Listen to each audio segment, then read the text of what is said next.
नमस्कार, मैं सुन आप देख रहे स्टार टॉप न्यूज बिहार। अभी हम पहुंचे हैं वन कॉन्सोनेंट जो यहाँ पासपोर्ट वीजा पासपोर्ट यहाँ बनता है। इनके जो डायरेक्टर है इनके ऑफिस में आज आए हुए हैं, जो देश विदेश हर एक देश भेजते हैं यहाँ से कम बजट में। इनसे जानते हैं आखिर क्या है, मतलब जो भेजते हैं क्या क्या है, इससे कुछ जानकारी लेते हैं। सबसे पहले सर आपका शुभ नाम बताइए। मोहम्मद सद्दाम हुसैन मेरा नाम हुआ। मैं A1 कॉन्सुलेंट का डायरेक्टर हूँ और मेरे द्वारा विदेश भेजने का काम होता है। जो लोग यहाँ समुचित रूप से बेरोजगारी होता है, जिनके पास रियलिटी में कोई काम नहीं होता है, तो उसके लिए विदेश में जैसे सऊदी अरब हो गया, दुबई हो गया, ओमान हो गया, कतर हो गया, बहरीन हो गया, ऐसे ऐसे देशों में उनको रोजगार दिलाने का हम काम करते हैं। सर ये तो बताइए इनका जाने का क्या क्या प्रोसेस है वहाँ जाते जो? इसमें पहला राउंड में आपका जो काम होगा तो पासपोर्ट का काम होगा। तो पासपोर्ट का जो आपका ऑफिस रहेगा बिहार लेवल पर, वो अभी छोटी छोटी शाखा जैसे भागलपुर हो गया, अररिया हो गया, मधेपुरा हो गया, इन सब चीज़ों पर दिया गया है। अगर उनसे बड़े लेवल पर जाते हैं तो इनका एक पासपोर्ट केंद्र है पटना में, जो आशियाना मोड़ के संबंधित है। तो यहाँ क्या होता है कि पासपोर्ट बनाने का काम होता है। अगर आप पहली बार बना रहे हैं तो इसको ऑनलाइन करना होगा। उसके बाद आपको एक अपॉइंटमेंट मिलेगा, उस डेट पर आप जाएंगे, उसके बाद आपका पासपोर्ट बनेगा वहाँ पर। चलिए ठीक है सर। मतलब कितना, मान लीजिए कोई भी देश जाना हो, तो जैसे मान ले सऊदी अरब जाना, वहां जाने के लिए सर क्या गारंटी होता है, मतलब कौन से काम करेगा, मतलब यहाँ सेलेक्ट करना पड़ता है क्या? देखिए इसमें अगर काम की बात करें तो एक होता है एम्बेसी ऑफिस, जो भारतीय दूतावास होता है। तो वहाँ से हम लोग पासपोर्ट वेरीफाई करवाते हैं। तो उसमें क्या होता है कि भारत सरकार के पास जो व्यक्ति जाता है तो उसका रिकॉर्ड हो जाता है। और उसके बाद काम की अगर बात करें तो जो लोग यहाँ काम जानते हैं तो उनके लिए एक इंटरव्यू होता है, तो उसका डेट निकाला जाता है। तो उस डेट पर अगर कोई लड़का जाना चाहता है तो वहाँ उनका इंटरव्यू होता है, तो उसका एक सिलेक्शन लेटर बनता है। वही सिलेक्शन लेटर फिर जो उनके आदमी रहते हैं संबंधित कंपनी के, तो वो भेजते हैं अपना कंपनी को मेल कि इस लड़का को मैंने सेलेक्ट किया है, तो इनको बुलाया जाए। फिर उधर से मेल आता है, तब इन लड़का का मेडिकल वगैरह होकर के उसका फाइनल लिस्ट बन के तैयार होता है। आप कौन कौन से सर देश भेज सकते हैं यहाँ सब बैठे बैठे?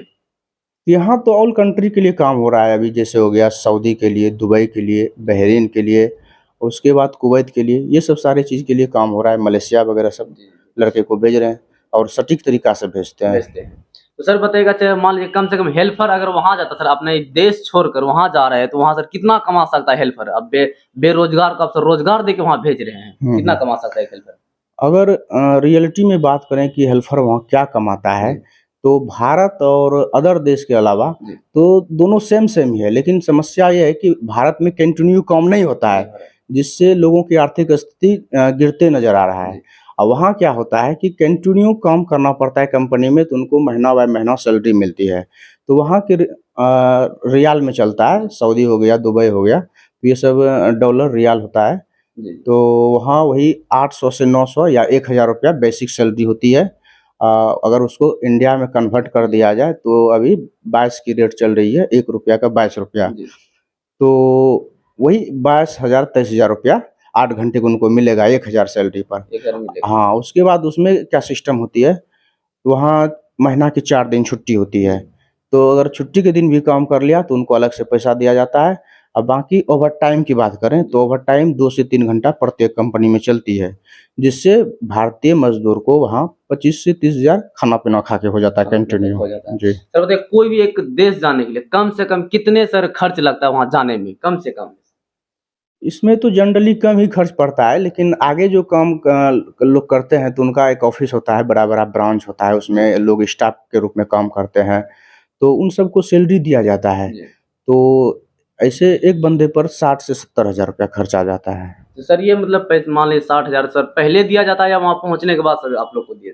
नहीं, इसमें होता क्या है कि पहले जब आप इंटरव्यू मारेंगे, अगर उसमें आपका सिलेक्शन हो जाता है तो उसमें मेडिकल आपको बोलेगा कराने के लिए। जब मेडिकल वगैरह हो जाएगा, आपके नाम से वीज़ा वगैरह इशू जब हो जाएगा, तो उसमें 20 से 25,000 आपको जमा करना होगा। फिर टिकट कराते समय आपको कुछ पैसा दे करके, और उसके बाद ऑफिस में फाइनली पैसा जो रेट में आपसे बात हुआ है 60 या 65 या 70, तो उतना पैसा दे करके आप वहाँ जा सकते हैं। मतलब क्या कहना चाहेंगे सर पब्लिक को जो बेरोजगार है यहाँ आएगा, तो मतलब सर आप उनको क्या एड्रेस बताना चाहेंगे यहाँ के बारे में? तो उनके लिए खुला ऑफिस है, मेरा खुला ऑफिस है, A1 काउंसलेंट है। उनके लिए ऑफर भी रहेगा जी। जो बाहर से आएंगे। जैसे मेरा अभी ऑफिस हो गया भागलपुर जिला के गोपालपुर प्रखंड अंतर्गत पचगच्छा गांव में। तो अगर यहाँ कोई आपके न्यूज़ चैनल के माध्यम से आएंगे तो उनके लिए मेरा स्वागत रहेगा, और उसके बाद क्या है, उनको कम रेट में और चीफ रेट में सही कंपनी में भेजा जाएगा। बहुत बहुत धन्यवाद। आप वन काउंसलेंट वीजा पासपोर्ट ऑफिस में आइए और कम से कम बजट में आप देश विदेश जा सकते हैं। हो सकता है इस वीडियो को आप लोग अगर देख रहे हैं तो ज़्यादा से ज़्यादा शेयर करें। जय हिंद।